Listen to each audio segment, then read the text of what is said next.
Shalom, Aleichem, peace be upon you, and welcome back to the broadcast. I'm Shawn.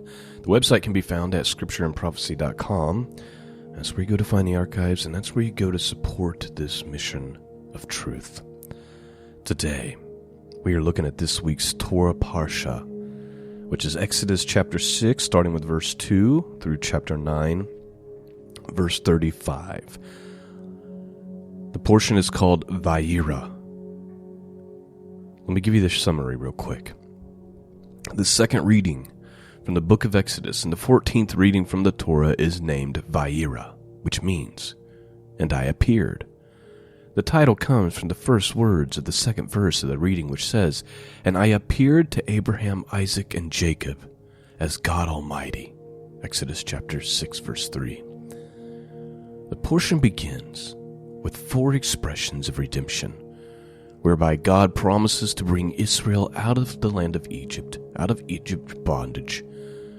The narrative progresses to tell the story of the first 7 of the 10 plagues that God unleashed on Egypt. So, just kind of a short outline here. We have the genealogy of Moses and Aaron. We have Moses and Aaron obey God's commands. We have the miraculous rod. And then we have the plagues beginning. So we have 7 of the 10 will be read this morning. So we got water turned to blood, frogs, gnats, flies, livestock diseased, boils, and then the thunder and hail. Very, very interesting stuff this morning. Open up your hearts. Listen closely. And let's see what the Word of God has to say to us this morning. I'm going to read from the Hallelujah Scriptures. If you're new to that version, it basically wants to kind of get back to some of the Hebraic words, but specifically dealing with God's name. So instead of Lord, it'll say God's name. But also, it goes back to the original Hebrew names of our characters. So instead of Moses, it's Moshe, as an example. One major word that you'll hear often that kind of sounds different is the word Mitzrayim, which is the Hebrew name for Egypt. All right, enough introduction. Let's dig in. Chapter 6, starting with verse 2.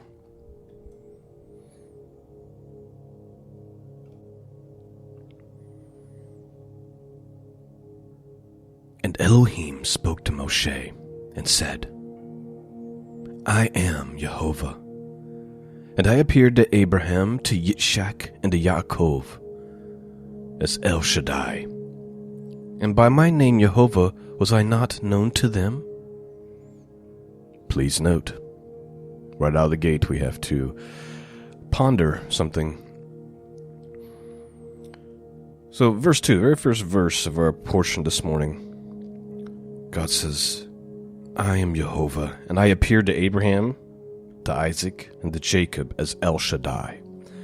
But my name Jehovah was I not known to them." Now, just about any Bible you read, that's what it says. The Hallelujah Scriptures here says it, but with a question mark at the end instead of a period. So if you go read the King James or just about any modern translation, or old translation, it'll say, it lends the idea that God is saying, "I wasn't known to them by this name, but I'm revealing my true name, Jehovah, to you, Moses." Hallelujah Scripture says it as a question, "Was I not known to them by this name?" Now, why did the Hallelujah Scriptures do this? I think it's because they're trying to reconcile an issue. And that issue is that doesn't seem to make sense if it's not in the form of a question, because God did make himself known before this as his name. All we have to do is go to Genesis chapter 15. We look at verse 7. It says, "And he said unto him, I am Jehovah, that brought you out of Ur of the Chaldees to give you this land to inherit it." So God's talking to Abraham. This is that part where it says, and he believed in the Lord, and he counted it to him as righteousness. And he said unto him, I am the Lord, but that's actually Jehovah. I am the Lord that brought thee out of Ur of the Chaldees to give thee this land to inherit it. And he said, Lord, God, whereby shall I know that I shall inherit it? Okay? So God's name is in just those two sentences twice. So then what's going on here? That's why the Holy Scripture says, well, maybe it's supposed to be phrased as a question. And there's all kinds of debates about why this could be. I don't have the answer for you, other than to say, it's interesting because it appears that God did reveal that name to Abraham, but here it says, and Elohim spoke to Moshe and said, I am Jehovah, and I appeared to Abraham, to Yitzchak, to Yaakov as El Shaddai, and by my name Jehovah was I not known to them.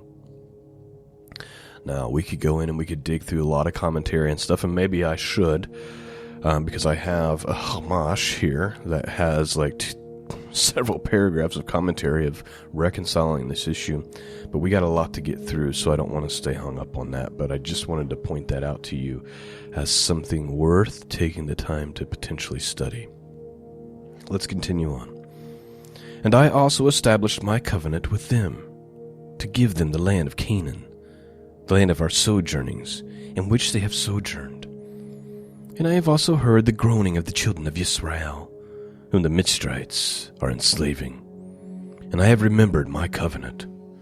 Say therefore to the children of Israel, I am Jehovah, and I shall bring you out from under the burdens of the Mitzrites, that is to say, the Egyptians, and shall deliver you from their enslaving, and shall redeem you with an outreached arm, and with great judgments, and shall take you as my people.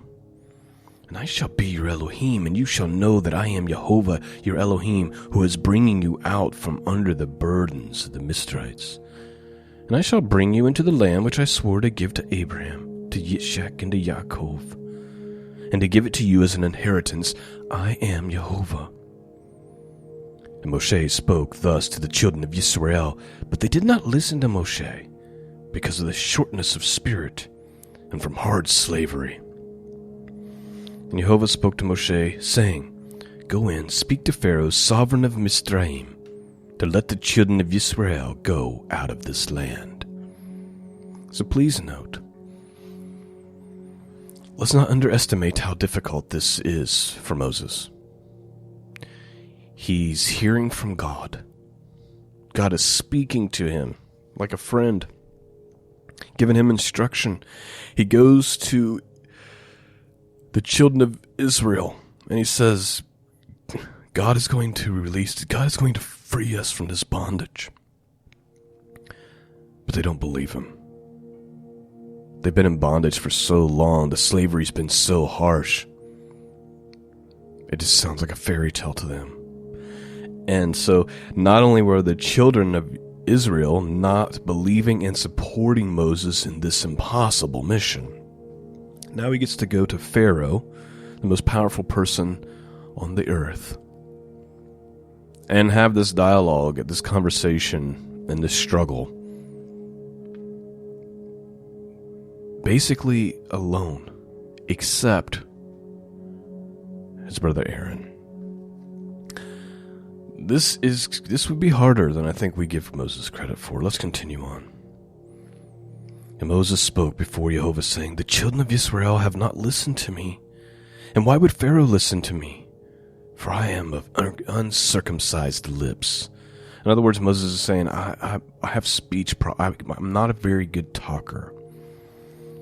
And Jehovah spoke to Moshe and to Aaron, and gave them a command for the children of Israel, and for Pharaoh, sovereign of Mitzrayim, to bring the children of Israel out of the land of Mitzrayim. These are the heads of their fathers' houses. The son of Reuben, the firstborn of Yisrael, Chanak, and Palu, Hetzron, and Carmi. These are the clans of Reuben. And the sons of Shimeon, Yemuel, and Yamin, and Ohad, and Yachan, and Tosar, and Shaul, the son of the Canaanite woman. These are the clans of Shimeon. These are the names of the sons of Levi according to their generations: Gershon, Kehath, and Merari. And the years of the life of Levi were 137. The sons of Gershon, Libni, and Shimi according to their clans. And the sons of Kehath, Aram, and Yitzhar, and Chabran, and Uziel. And the years of the life of Kehath were 133. And the sons of Merari, Mahali, and Mushi. These are the clans of Levi according to their generations. And Amram took for himself Jochebed, his father's sister, as a wife, and she bore him Aaron and Moshe. And the years of the life of Amram were 137. And the sons of Yitzhar and Korah and Nepheg and Zigri, and the sons of Uziel, Mishael, and Altzaphan, and Suri. Aaron took to himself Elisheba, daughter of Animadad, sister of Nahashon, as a wife. And she bore him Nadab and Abihu, Eleazar, and Ithamar. And the sons of Korah, Asher, Elkanah, and Abishaph. These are the clans of the Korahites. And Eleazar, Aaron's son, took for himself one of the daughters of Putiel, his wife, and she bore him Phinehas. These are the heads of the fathers of the Levites according to their clans. This is Aaron and Moshe, to whom Jehovah said, "Bring out the children of Israel from the land of Mitzrayim according to their divisions." They were the ones who spoke to Pharaoh, sovereign of Mitzrayim, to bring out the children of Israel from Mitzrayim. This is Moshe and Aaron. So please note, to many of us, we don't understand going through all the genealogy and stuff, but this would have been important to the Hebrews to know the genealogy. Where did Moses and Aaron come from? And so that's why this is in here. They were the ones. Verse 28, and it came to be on the day when Jehovah spoke to Moshe in the land of Mitzrayim, that Jehovah spoke to Moshe, saying, I am Jehovah. Speak to Pharaoh, sovereign of Mitzrayim, all that I say to you. Moshe said before Jehovah, see, I am of uncircumcised lips. And why would Pharaoh listen to me? And that's the end of chapter 6, but please note, that's the second time. God is telling Moses, you're going to go, and you're going to say this, and you're going to do this. And Moses is like, how am I supposed to do this? Why would he listen to me? All right, I'm of uncircumcised lips. I can barely speak. The children of Israel won't listen to me. This is an impossible task, is what Moses is really thinking, I feel like. Let's continue on, though. Chapter 7, verse 1. So Jehovah said to Moshe, see, I have made you an Elohim to Pharaoh, and Aaron your brother is your Navi. So please know, what's God saying here? He's saying, in all the things that I'm going to do, the power that I'm going to execute through you, you are going to appear as a god to Pharaoh. This is important because Pharaoh himself, he sees himself as a god, and all the Egyptians see Pharaoh as a god, and they worship him as a god, and they have all of these gods, which are, interestingly enough, going to be part of the judgments here to demonstrate that those gods have no power. And I think I got into that a little deeper in some previous portions that you can go back and listen to.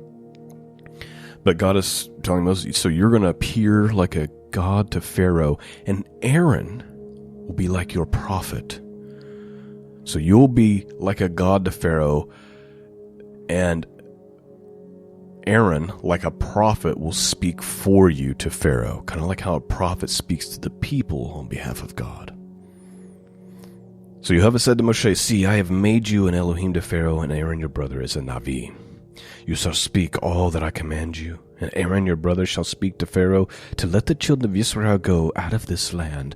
But I am going to harden the heart of Pharaoh, and he shall increase my signs and my wonders in the land of Mitzrayim.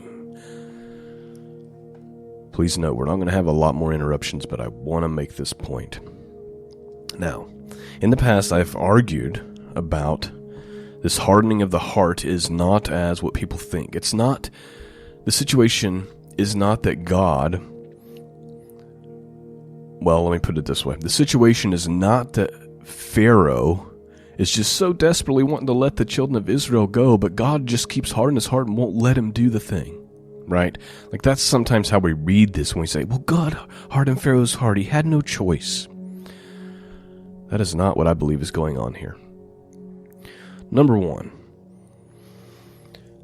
there is arguments made, and this is specifically found within Jewish commentary, that the phrase harden his heart doesn't mean like what we think. Rather, it lends more to the idea of strengthening or giving courage, right? So it's not that God has grabbed Pharaoh and Pharaoh, just all Pharaoh wants to really do is let the children of Israel go, but God just keeps hardening his heart and making it impossible for him. No, what's happening here is God is strengthening and giving Pharaoh courage to move forward and execute what's really his desire, what's really in his heart.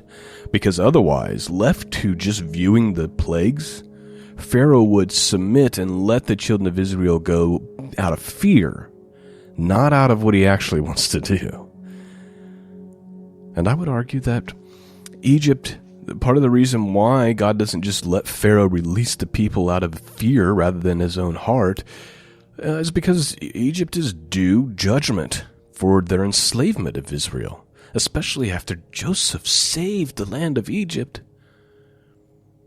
And this is the reward, is that Joseph's people, his descendants, would be enslaved.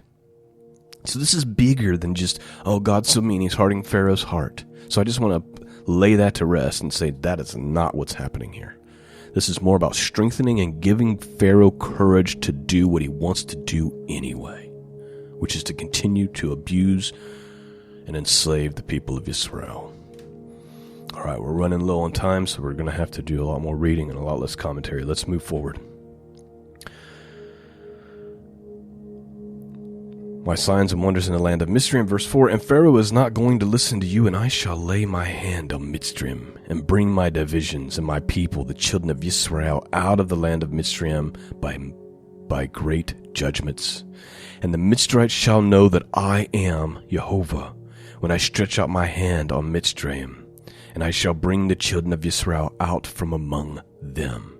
You see, part of the judgments is to force Egypt to recognize that all these false gods are nothing but false gods. In fact, there's only one true God, and it's Jehovah. Verse 6, and Moshe and Aaron did as Jehovah commanded them, so they did. Now Moshe was 80 years old, and Aaron 83 years old when they spoke to Pharaoh.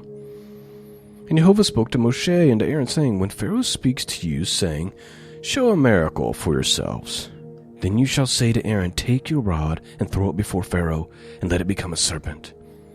So Moshe and Aaron went to Pharaoh, and they did so, and Jehovah commanded. And Aaron threw his rod before Pharaoh and before his servants, and it became a serpent. But Pharaoh also called the wise men and the practitioners of witchcraft. And they did the magicians of Mitzrayim also did so with their magic. Please note, have to point this out. Sometimes we act as though the sorcery and the weird activities and things that these people are doing nowadays, these satanic rituals and things that they do as part of their concerts, and these people that worship Satan, and we think there's no power in it, blah, blah. Listen, there is power in witchcraft and in evil and some of these sorcery things. Look what happens here.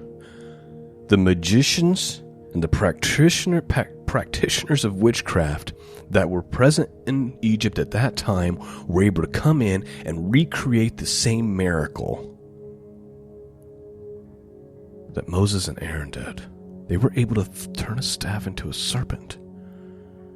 There is power in that evil. Do not underestimate. There's a reason why they worship Satan. There's a reason why they go from nothing to on top of the world when they sell themselves to this. It's because there's actual real power behind it. Verse 12, and they, each one, threw down his rod, and they became serpents, but the rod of Aaron swallowed up their rods. And Pharaoh's heart was hardened, and he did not listen to them, as Jehovah had said. And Jehovah said to Moshe, the heart of Pharaoh is hard. He refuses to let the people go. Go to Pharaoh in the morning, as he goes out to the water, and you shall stand by the rivers of the bank to meet him, and take in your hand the rod which was turned into a serpent, and you shall say to him, Jehovah, the Elohim of the Ivrim, that is to say the Hebrews, has sent me to you, saying, let my people go, so that they may serve me in the wilderness. But see, until now you have not listened. Thus said Jehovah, by this you know that I am Jehovah. See, I am striking the waters which are in the river with the rod that is in my hand, and they shall be turned to blood. And the fish in the river shall die, and the river shall stink, and the Mitzrites shall find it impossible to drink the water of the river. And Jehovah spoke to Moshe, say to Aaron, take your rod and stretch out your hand over the waters of Mitzrayim, over their streams, and over their rivers, over their ponds, and over their pools of water, that they become blood. And there shall be blood in all the land of Mitzrayim, both in wooden and in stone containers. And Moshe and Aaron did as Jehovah commanded, and he lifted up the rod, and he struck the water that were in the river, in the eyes of Pharaoh, and in the eyes of the servants, and all the waters that were in the river were turned to blood. And the fish that were in the river died, and the river bank stank. And the Mitzrites were unable to drink the water of the river, and the blood was in all the land of Mitzrayim. And the magicians of Mitzrayim did the same with their magic. And the heart of Pharaoh was hardened, and he did not listen to them as Jehovah had said. And Pharaoh turned, and he went into his house, and his heart was not moved by this either. And all the Mitzrites dug all around the river for water to drink, for they were unable to drink the water of the river.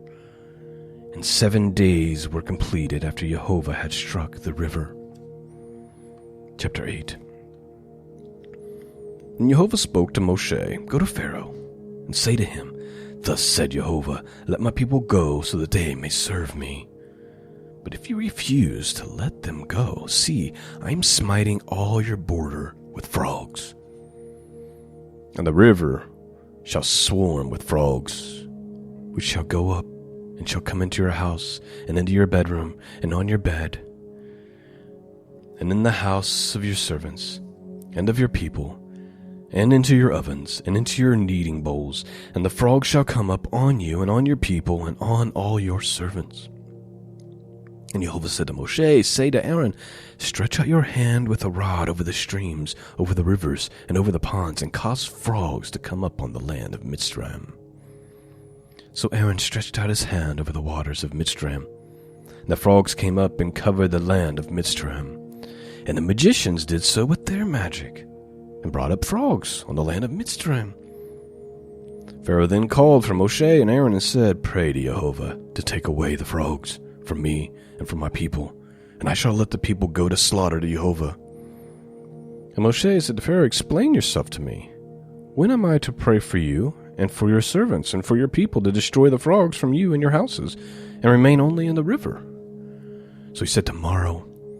And he said, let it be according to your word, so that you know that there is no one like Jehovah, our Elohim. And the frogs shall turn aside from you and from your houses and from your servants and from your people. They only shall remain in the river only. And Moshe and Aaron went from Pharaoh, and Moshe cried out to Jehovah concerning the frogs which he had brought against Pharaoh. And Jehovah did according to the word of Moshe. And the frogs died out of the houses and out of the courtyards and out of the fields, and they gathered them together in heaps, and the land stank. And when Pharaoh saw that there was relief, he hardened his heart, and did not listen to them, as Jehovah had said. Please note, this is common practice amongst people who know there is a God, but they only seek him or think they need him to resolve trouble, and then they just want to go back to their old ways, right? How many people they've come into a crisis, they've gotten ill, a financial disaster, something, and they've come out of their atheism for a moment, right? Or their agnostic mindset, and they pray to the one true God, please help me with this thing. And then God out of his great mercy, helps them resolve the issue. And what happens? Life is good again. Back to the slums. Back to my normal behavior. Thanks, God. Next time I have a serious problem, I'll reach out again. But until then, I'm going to do what I want to do. Kind of like Pharaoh's attitude, right? Oh man, this is getting bad with the frogs and the water. Moses, please pray to your God and have it go away. I believe that he can and that he is powerful. What happens? Problem gets resolved. Pharaoh's like, nah, I changed my mind.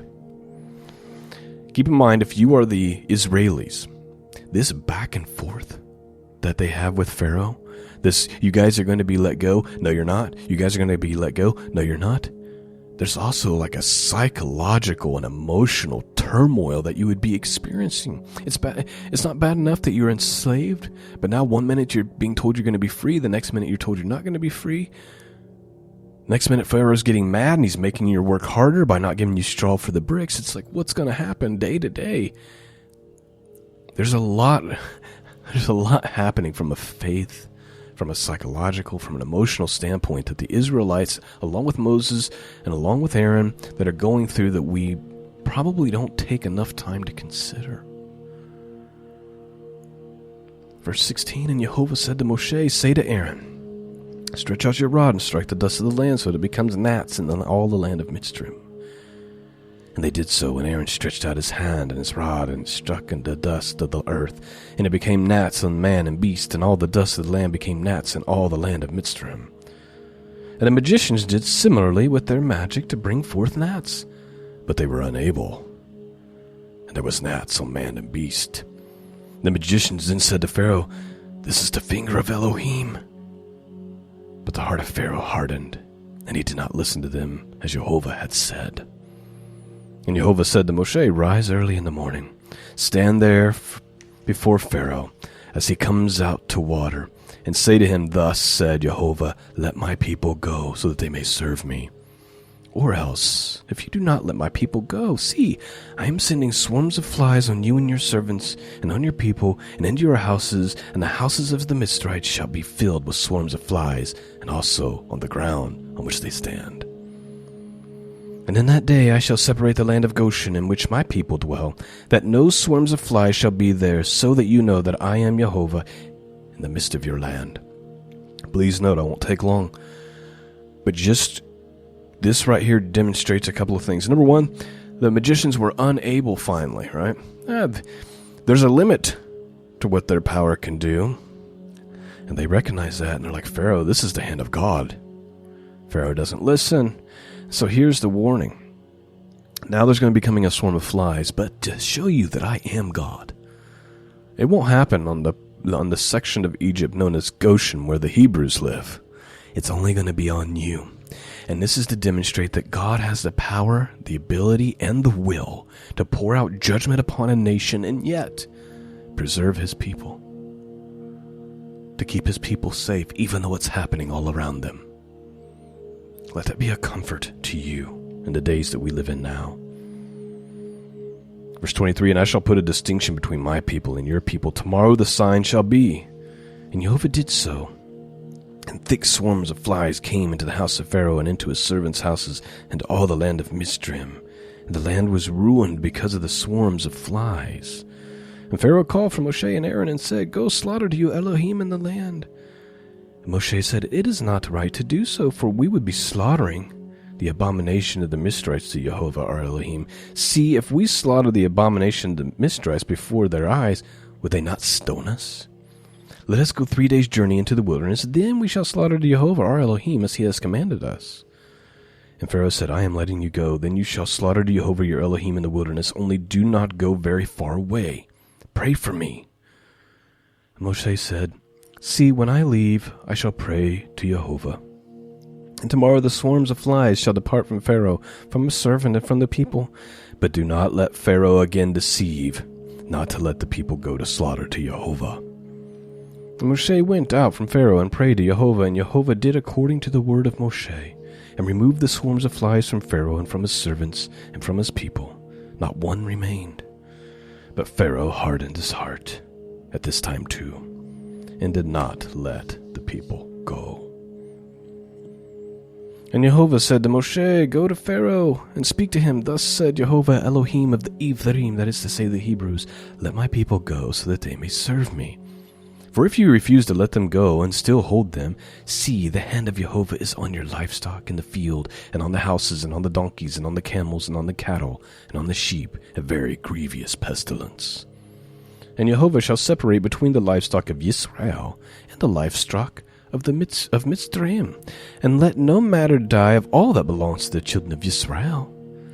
And Jehovah made an appointment time, saying, "Tomorrow Jehovah is going to do this word in the land."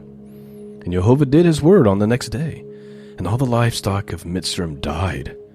But the livestock of the children of Israel, not one died. Then Pharaoh sent, and see, not even one of the livestock of the Mitzrayites was dead. But the heart of Pharaoh was hardened, and he did not let the people go. And Jehovah said to Moshe and to Aaron, "Fill your hands with ashes from a furnace, and let Moshe scatter it toward the Shemayim before the eyes of Pharaoh. And it shall become fine dust in all the land of Mitzrayim, and it shall cause boils that break out in sores on man and beast in all the land of Mitzrayim." So they took ashes from the furnace, and he stood before Pharaoh, and Moshe scattered them toward the Shemayim, and they caused boils breaking out in sores on man and beast. And the magicians were unable to stand before Moshe because the boils of the magicians and on the Mitzrayites. But Jehovah hardened the heart of Pharaoh, and he did not listen to them, as Jehovah had said to Moshe. And Jehovah said to Moshe, "Rise up early in the morning, and stand before Pharaoh, and say to him, Thus said Jehovah Elohim of the Ivrim, let my people go so that they may serve me, for at this time I am sending all my plagues into your heart, and on your servants, and on your people, so you know that there is no one like me in all the earth. Now, if I had stretched out my hand and struck you and your people with pestilence, then you would have been cut off from the earth. And for this reason I have raised you up, in order to show you my power, and in order to declare my name in all the earth."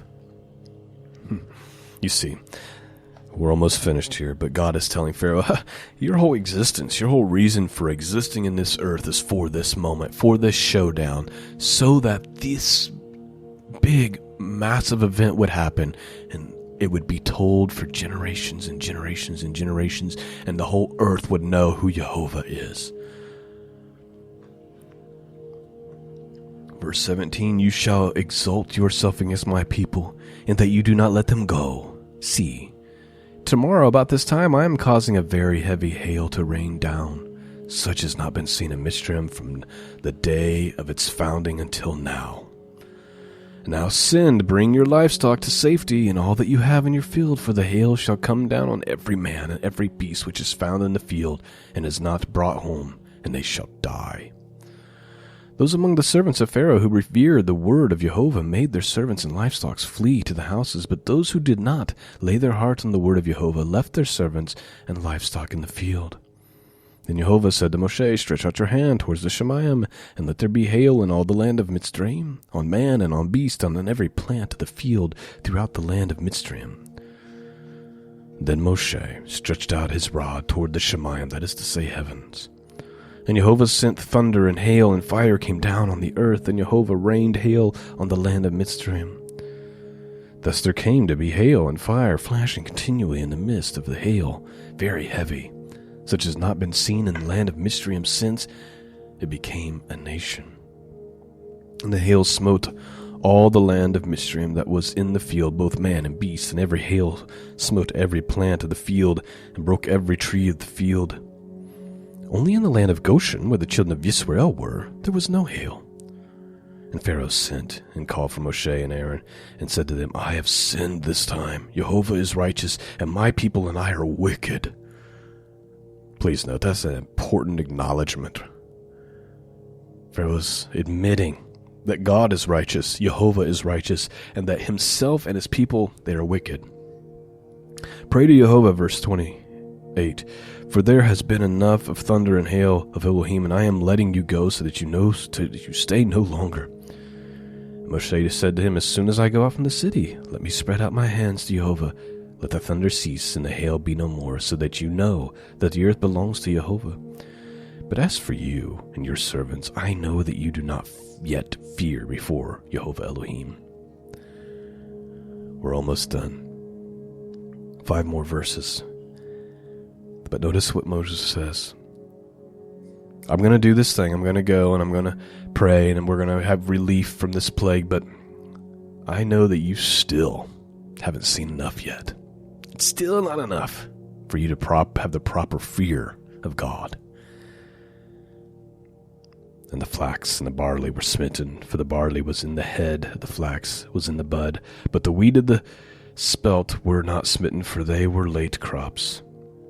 And Moshe went out to the city from Pharaoh, and he spread his hands to Jehovah, and the thunder and the hail ceased, and the rain was not poured on the earth.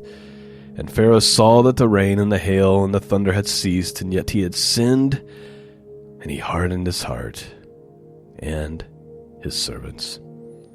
And the heart of Pharaoh was hardened, and he did not let the children of Israel go, as Jehovah had said through Moshe. And that, my friends, is the end of our portion for this morning. I pray you've been blessed and strengthened, and I pray that you've had much to think about and to chew on. Thank you for listening. Thank you to those of you who are willing to become Patreon subscribers and make this thing happen month after month, year after year. Thank you for your prayers. Peace and grace be with all of you. And until next time, God bless.